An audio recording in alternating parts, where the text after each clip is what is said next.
बिस्मिल्लाहिर्रहमानिर्रहीम। अस्सलाम वालेकुम। कैसे हैं आप सब लोग? खैरियत से हैं? तो चलते हैं अपने अगली वीडियो की तरफ, जो वर्चुअल यूनिवर्सिटी की सीरीज़ माइक्रो इकोनॉमिक्स 402, ठीक है, जिसका कोड है इको 402। तो आज का जो हमारा लेक्चर है वो है रिस्क के बारे में, ठीक है। रिस्क का मतलब ये होता है कि जब हम कोई भी चीज़ शुरू करते हैं, कोई भी स्टार्ट करते हैं, तो उसमें हमारी 50% जो होता है वो प्रॉफिट का होता है रेशो, और 50% जो होता है वो नुकसान का होता है, यानी लॉस का होता है, ठीक है। और उस चीज़ को जानते हुए हम जो इन्वेस्ट करते हैं, ठीक है, उसको हम कहते हैं रिस्क, ठीक है।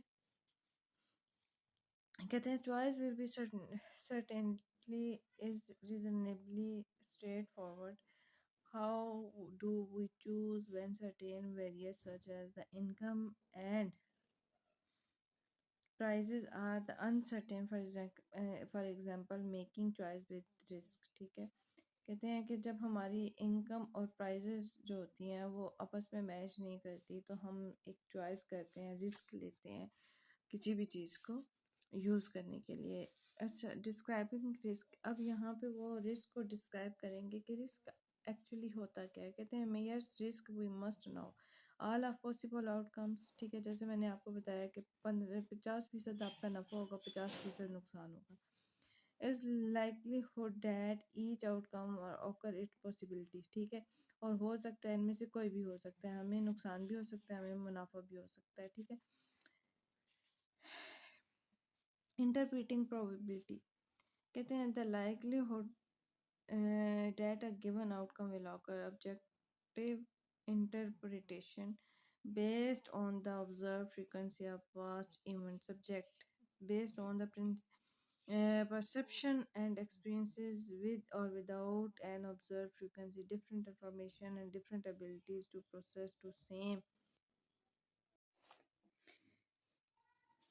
information can influence the subjective probability, ठीक है। कहते हैं जो प्रिस्क्रिप्शन होती है या एक्सपीरियंस होते हैं या और विदाउट ऑब्जर्व फ्रीक्वेंसी से, ठीक है। डिफरेंट इंफॉर्मेशन जो होती है ना, मतलब हम डिफरेंट तरह की इंफॉर्मेशन जो है वो उसको इकट्ठा करते हैं, ठीक है। फिर हम क्या करते हैं, फिर हम ये देखते हैं हमारी एक्सपेक्टेशंस क्या है, ठीक है। हमारा जो वैल्यू है एक्सपेक्टेशंस की वो क्या है, और हम जो है वो कितनी, और उसकी पॉसिबिलिटीज़ कितनी है, ठीक है। कहते हैं प्रोबेबिलिटी जो होती है ना, वो किसी भी चीज़ के होने के जो चांसेस होते हैं ना, उसको बोलते हैं, ठीक है।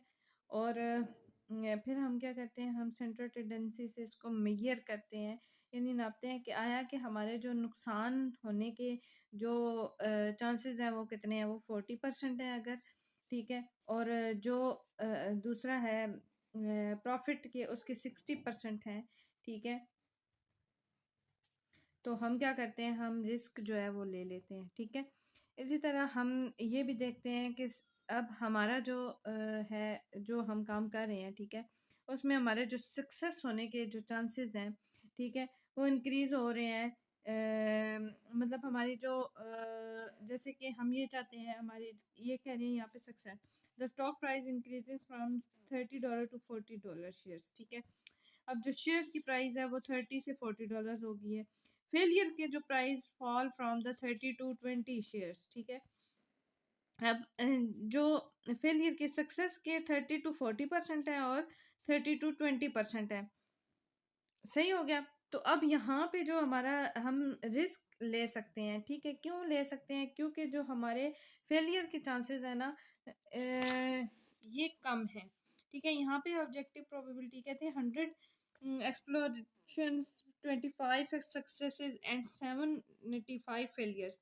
प्रोबेबिलिटी जो होगी इसकी 1.4 होगी, and probability of failure is 3.4 होगी। अब यहाँ पे जो है वो रिस्क हमारे पास क्या है जी, कहते हैं कि अगर हमारे पास 25 सक्सेसेस हों, मतलब हम ऑलरेडी रिस्क ले चुके हों, और हमारी जो सक्सेसेस हैं वो कम हों, और जो हमारे फेलियर्स हैं वो 75 तक हों, तो क्या होगा, जो हमारे ये देखें यहाँ पे हमारे पास $25 है, यहाँ पे हमारे पास 1.4 जो है वो इतने होंगे, और 3.4 25 शेयर्स होंगे, ठीक है?